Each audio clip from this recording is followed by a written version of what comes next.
Brought to you by V-Guard. काय agenda आहे या सगळ्या बैठकीचा? आता बैठक तर उद्या बैठक झाल्यानंतर कळेल. बैठकीचं निमंत्रण आहे.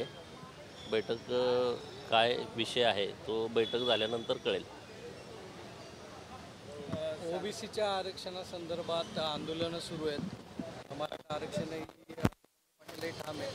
हा ओबीसीचा लढा पुढे कसा घेऊन मराठा समाजाला महाराष्ट्र मागासवर्गीय आयोगाच्या शिफारसीनुसार वेगळं 10% आरक्षण दिलेलं आहे आणि ओबीसीच्या आरक्षणाला कोणताही धक्का लावणार नाही हे सरकारच्या वतीनं सांगितलेलं आहे. माननीय मुख्यमंत्री महोदयांनी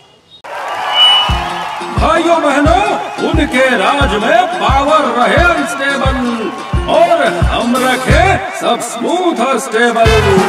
हमारा नेता कैसा हो जो स्टेबल पावर दे वैसा हो।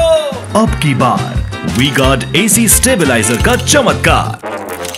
किंवा वेगवेगळ्या पक्षाचे प्रमुख हेही वारंवार म्हणतात की ओबीसीच्या आरक्षणाला धक्का लागू दिला जाणार नाही, परंतु आता त्याच्यावरती परत आंदोलनं सुरू आहेत. तर आज ही सरकारच्या वतीनं शिष्टमंडळ ओबीसी समाजाच्या वतीनं उपोषणाला बसलेले 2 उपोषणकर्ते यांच्या आत्ताच भेटीला गेलं होतं. तर निश्चितपणे सरकारकडं आमची हीच विनंती आहे की ओबीसी समाजामध्ये काही संभ्रम निर्माण होऊ नये, त्यासाठी सरकारनं योग्य ती भूमिका घ्यावी. नाही, समता परिषदेची आज बैठक होती, त्यात सांगितले की ओबीसी नेत्यांनी सगळी वेगळी भूमिका घ्यावी, असं काही ठरलंय का? नाही, समता परिषदेची बैठक झाली ही मी बातम्यातून बघितलं, परंतु माझं आणि कोणाचंही बोलणं झालेलं नाही.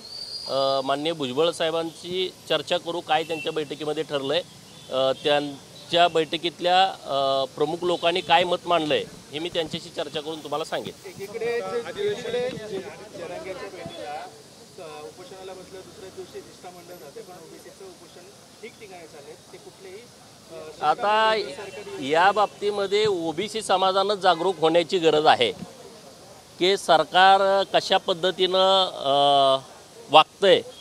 तर आपल्यामध्ये संघटन ताकदीचं असेल,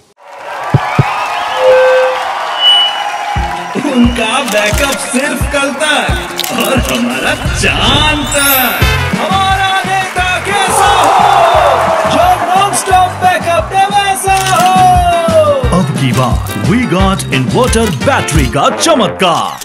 आपण सगळे एकत्रित असू तर आपल्याला योग्य न्याय मिळेल असं मला वाटतंय. त्यामुळे ओबीसी समाजाने एकत्रित यावं, एकजूट व्हावं. विधानसभेच्या बाबतीत ओबीसी वेगळा विचार करणार आहे. बघा, अशी आता काहीच अजून भूमिका मीटिंग ओबीसी लीडर लोकांची सगळ्या झालेली नाही, त्यामुळे त्याच्यावरती बोलणं काही उचित होईल असं मला वाटत नाही. सांगलीमध्ये काय झालं? सांगलीमध्ये नेमकं काय जबाबदारी होती तुमच्यावर? कार्यकर्त्यांचा सूर असा होता की भुजबळांनी सरकारमधून बाहेर पडावं. ज्या पद्धतीने त्यांच्यावरती अन्याय केला जातो की राज्यसभा लोकसभेमध्ये डावललं गेलंय, त्यामुळे सरकारमधून त्यांनी बाहेर पडावं असा कार्यकर्त्यांचा आग्रह त्या ठिकाणी पाहायला मिळाला. एक कार्यकर्त्यांची मतं असतात, कार्यकर्त्यांची भूमिका असते, परंतु आता नेतृत्व म्हणून भुजबळ साहेब त्या विषयावरती काय त्या मीटिंगमध्ये चर्चा झाली आहे याच्या बाबतीमध्ये मलाही माहिती नाही. नेमकी माहिती झाल्यानंतर याच्यावरती आपण बोलू.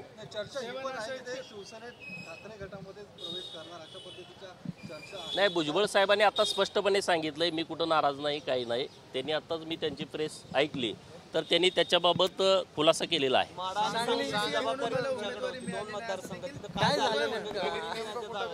बघा, आता ही लोकसभेची निवडणूक आहे, लोकांनी हातात घेतलेली निवडणूक आहे. शेवटी आम्ही प्रचार करणं, आम्ही आमचे मुद्दे लोकांना समजावून सांगणं, परंतु मतदानाचा अधिकार लोकांचा आहे. लोकांना काही वाटलं असेल, ज्या काही चुका झाल्या असतील त्या चुका आम्ही दुरुस्त करून पुढे विधानसभेला सामोरं जाऊ.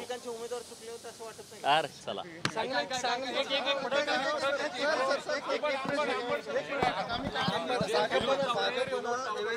भाजपला देवेंद्र फडणवीसांवरती विश्वास नाहीये, त्यामुळे त्यांना प्रभारी करून कोण म्हणला? सूक्ष्म आमदारांचा आता अरे कोणी काही बोलतं. देवेंद्रजी यांच्या नेतृत्वात खूप जोरात काम सुरू आहे. निवडणुकीत इकडं तिकडं होत राहतं, असे काही विषय सिरियस घेण्याचे नसतात. देवेंद्रजी राज्यामध्ये खूप चांगल्या पद्धतीनं काम करतायत. आमच्यासारखे अनेक कार्यकर्ते जीवाभावाचे त्यांच्या बाजूने ठामपणे उभे आहेत. Brought to you by V-Guard.